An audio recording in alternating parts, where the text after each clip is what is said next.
حضرت مسلم فلانی رضی اللہ تعالیٰ عنہ، آپ بھی صحابی رسول ہیں، ٹھیک ہے، اور یمن میں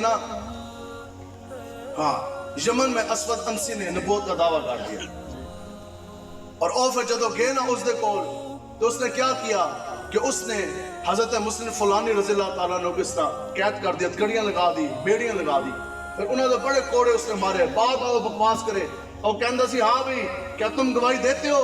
اپنا وہ کہے معاذ اللہ کہ تم میری گواہی دینا ہے کہ میں نبی ہاں؟ جا فرماندہ سے تو کیا کتا بھونگ رہا ہے، میں نے تو سنائی کوئی نہیں دے رہا۔ پھر جدو پوچھتے سا کہ تو گواہی دینا ہے کہ جناب محمد رسول اللہ صلی اللہ علیہ وسلم اللہ کے آخری نبی ہیں؟ قال ہم فرماندہ سے ہاں میں گواہی دیتا ہوں کہ حضور تو اللہ کے آخری نبی ہیں۔ اتنا تشدد کیا، لیکن آپ کا جو عشق مصطفیٰ تھا نا اور پھر اور وجہ دی چاہے انہوں نے پھر جناب کوڑے مارے، تشدد کیا، بڑا کچھ کیا جناب، لیکن حضور کا تے غلام ہے، بپرا شیف ہے، قابو تے کوئی نہیں آنا نا، عقیدہ ختم نبوت کا تو مسئلہ ایسا ہے۔ تو پھر ہوا کیا جی، پھر اس نے کیا جناب آگ جلا دی جائے، ٹھیک ہے، توجہ، آگ جون سی ہے وہ اس طرح جلا دی گئی، اور بہت بڑی جون سی ہے نا وہ آگ جلائی گئی۔ آگ جل جانے کے بعد توجہ جی، آگ جل جانے کے بعد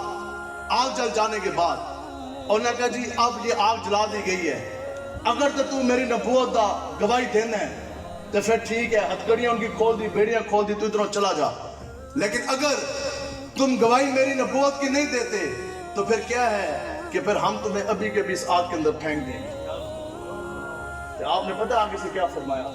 آپ نے فرمایا میں نے سٹنے کی ضرورت نہیں ہے، حضور کے عقیدہ ختم نبوت کی پہرے داری کے لیے میں اپنے پاؤں سے چل کے خود آگ کے اندر داخل ہو جاؤں۔ کہتے نا خدا کی قسم وہ منظر سب نے دیکھا کہ حضرت مسلم فلانی خود اپنے پاؤں سے جو چل کے گئے اور اس آگ کے اندر داخل ہو گئے، لیکن وہ آگ ٹھنڈی اور سلامتی والی ہوگی۔ کتنی دیر آگ کے اندر وہ ٹھہرے رہے، آگ کے اندر خاک ہوئی، پھر اور جب آگ تو نکلے تو بالکل ٹھیک ٹھاک صحیح سلامت، کچھ بھی نہیں۔ تو اسود انسی اور جناب کام کیا تو باقی بھی انہوں نے کہا بابا جی تو بڑے پہنچے، انہوں نے ادھروں بھیجو، ٹھیک ہے، انہوں نے کہا جی ادھر موجود رہے تو پھر میرے پلے رہنا کوئی نہیں۔ آپ جب آگ کے اندر بھی کود گئے، آگ کے اندر بھی چلے گئے، عقیدہ ختم نبوت کا پہرا بھی ایسا دیا، تو پھر جب انہوں نے ادھر روانہ کیا، پھر انہوں نے کدھر آنا تھا؟ مدینہ پاک کی تو آنا تھا۔ آپ وہ جب در مصطفیٰ پر حاضر ہوئے تو آپ خود فرماتے ہیں جب میں مدینہ پاک آیا نا تو پھر حضور علیہ السلام جن کی عقیدہ ختم نبوت کا پہرا دیا تو حضور ظاہری طور پہ دنیا سے پردہ فرما چکے تھے، حضور کی ختم نبوت کا پہرا وہ دے رہے، کہتے ہیں حضور پردہ فرما چکے تھے۔ پتہ لگا جناب ابو بکر صدیق جو ان سے ہیں وہ مسنت خلافت کے اوپر جلوہ کار ہیں، تو کہتے ہیں مجھے نا حضرت فاروق اعظم مل کے رستے میں، انہوں نے مجھے روک لیا، تو جیسے ہی مجھے انہوں نے دیکھا نا اب کون ہے حضرت فاروق اعظم؟ مراد رسول ہیں، ٹھیک ہے، اور کون سی ہستی ہے کہ جن کے ایک ہاتھ کے لکھے ہوئے رکے سے جون سا ہے وہ درائے نیل قیامت تک کے لیے وہ جاری ہو گیا، جس راہ سے حضرت فاروق اعظم گزرے وہاں سے شیطان بھی نہیں کبھی قریب سے بھٹکتا۔ اتنی بڑی شان ہے حضرت فاروق اعظم کی جو مراد رسول ہے، اور جن کی نیکیوں کا پھر کیا کہنا، جن کے مقام کا کیا کہنا۔ تو کہتے ہیں کہ مجھے جب حضرت فاروق اعظم نے دیکھا نا تو حضرت فاروق اعظم نے پتہ کیا فرمایا؟ مجھے فرمانے لگے کہ کہاں سے آئے ہو؟ عرض کی کہ میں جناب یمن سے آیا ہوں۔ حضرت فاروق اعظم نے پتہ کیا فرمایا؟ الفاظ سننے، آپ نے فرمایا کہ تم یمن سے آئے ہو، آپ نے فرمایا اور یمن میں تو ہمارا ایک جگری یار ہے، میں نے کہا یمن میں تو ایک ہمارا یار ہے مسلم فلانی جس نے عقیدہ ختم نبوت پہ پہرا دیا، پھر اپنے پاؤں سے چل کے آگ میں وہ داخل ہو گیا، پھر آگ وہ ٹھنڈی ہوگی، سلامتی والی ہوگی۔ تو کہتے ہیں میں مسکرایا، پھر پتہ نا بندہ تازہ ختم نبوت پہ پہرا دے کے اس کا چہرہ تو پھر دیکھنے والا ہوتا ہے نا، پھر تو بندہ ہو عقیدہ ختم نبوت کا پہرے دار، پھر بندے کا آدھا جسم حرکت کے قابل نہ ہو، بیٹھا ویل چیئر پہ ہو، لاکھوں کے مجمع کے اندر اس کا چہرہ چمکتا، یہ گواہی دیتا ہے کہ یہی تو محمد عربی کا غلام ہے۔ بتاؤ جی امیر المجاہدین کا چہرہ چاند کی طرح چمکتا تھا کہ نہیں چمکتا؟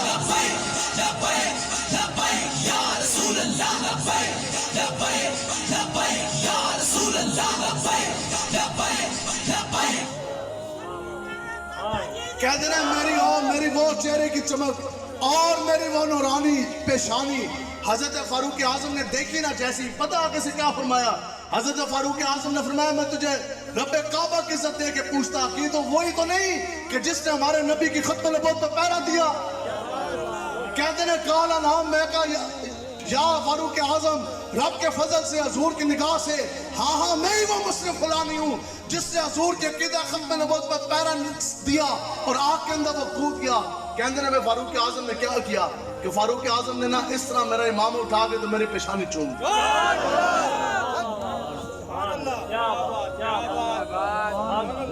یہ قیامت تک حضرت فاروق اعظم نے دو باتیں اٹھائی کہ جو حضور کی ختم نبوت پہ پہرا دے گا وہ صحابہ دا یار ہوئے گا، ٹھیک ہے، وہ صحابہ دا یار ہوئے گا، ٹھیک ہے۔ تو دوسری جو عقیدہ ختم نبوت پہ پہرا دے گا پھر اس کی پیشانی فاروق اعظم خود چومیں گے، وہ چیزیں وہ جو عقیدہ ختم نبوت پہ پہرا دیتے ہیں نا ان کی پیشانی چومنے کا ایسی دل چاہتا ہے۔ امیر مجاہدین دی پیشانی کیسے ویسے چمک دی سی، اس طرح لائٹاں نکل دی سن خدا دی، ظاہری بات ہے پھر اس پیشانی کو فاروق اعظم نے چوما تو اب جناب انہوں نے کہا جی آؤ جی بادشاہ پھر لے چلیے تو انہوں صدیق اکبر دربار دے اندر۔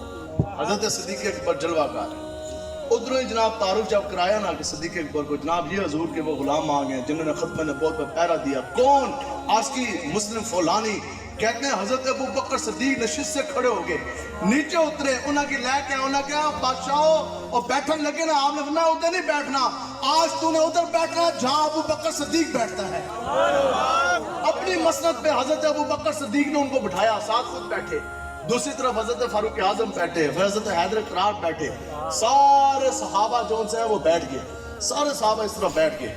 تو پھر حضرت مسلم فلانی نے عرض کی کہ یا ابو بکر صدیق بس آقا و مولا تو دنیا سے تشریف لے گئے، بس میری ایک خواہش ہے آپ دنیا میں بہت بڑی زندگی کی، وہ آپ میری پوری کر دیں۔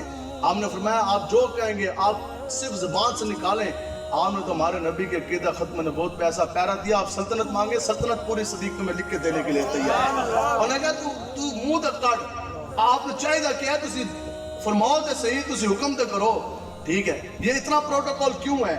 عقیدہ ختم نبوت کی حفاظت کے لیے ہے نا جی۔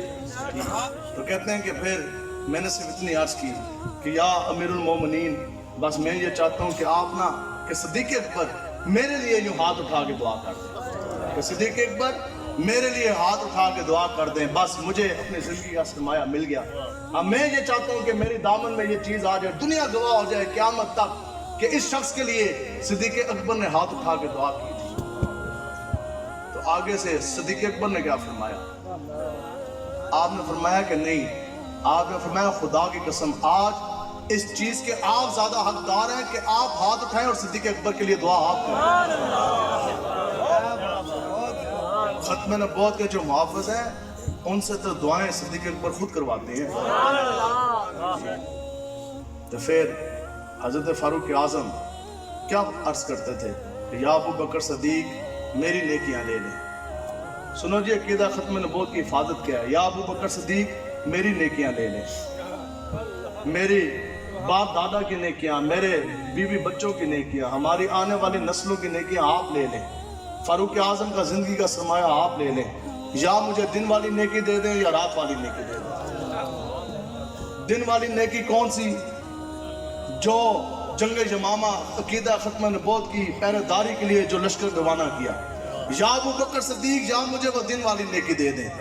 دن والی نہیں تو پھر وہ غار ثور میں جو حضور کا پہرا دیا ہجرت کے وقت، یا ابو بکر صدیق مجھے یا پھر وہ والی نیکی دے دیں، اور دعا کرو اتنا عقیدہ ختم نبوت کا کام ضرور کریں کہ قیامت والے دن فرشتے یہ گواہی دیں، آپ کے نامہ مال کا ایک ایک لفظ لکھا ہوا یہ گواہی دے کہ یہ وہ بہاول نگر کا حضور کا غلام آ گیا کہ جس کی دھار سے اور جس کی محنت سے عقیدہ ختم نبوت کا علم بلند ہوا، اور جس کے جذبے سے مرزائی قادیانہ کے منار عہدے منہ گر گئے۔